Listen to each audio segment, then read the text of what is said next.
Entra a pouco uma foto, entra a carta e a ficha. Subir de pedreira que nem lagarto.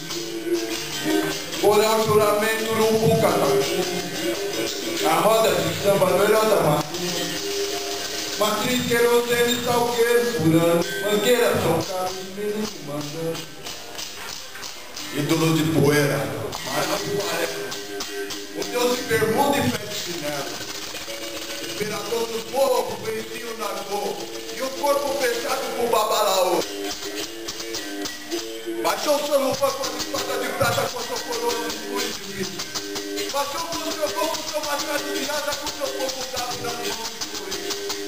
O Buia se plantou pelas encruzilhadas com todos os seus ferros pulando fechados e Oxóssi na beira da mar.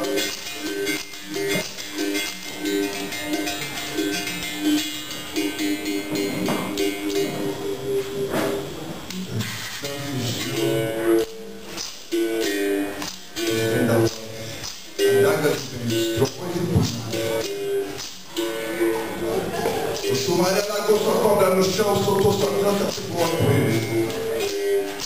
O Muluto no instinto de tocar os gritos, dançando o poeta com seu destino. E não levaram o quê? Quando se achou que agarrou passando por sorte do século dos mortos.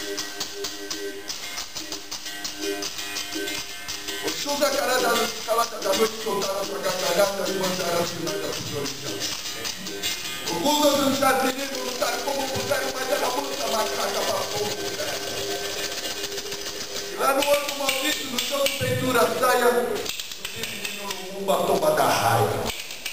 Mandando bala para baixo, contra a falange do mal, velhos coveiros do carnaval. Irmãos, irmãs, irmãos, filhos, por que me abandonaram? Por que nos abandonamos de cada cruz, irmãos, irmãs, irmãos? Mas nem tudo está consumado. Minha morte é só uma. Canga no rumo a glória de Jesus.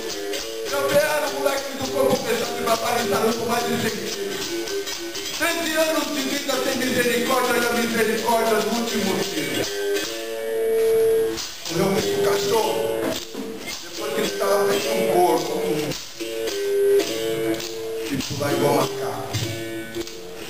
Julgar nesses três. Igual ele morreu, no corpo fechado pelo Santo.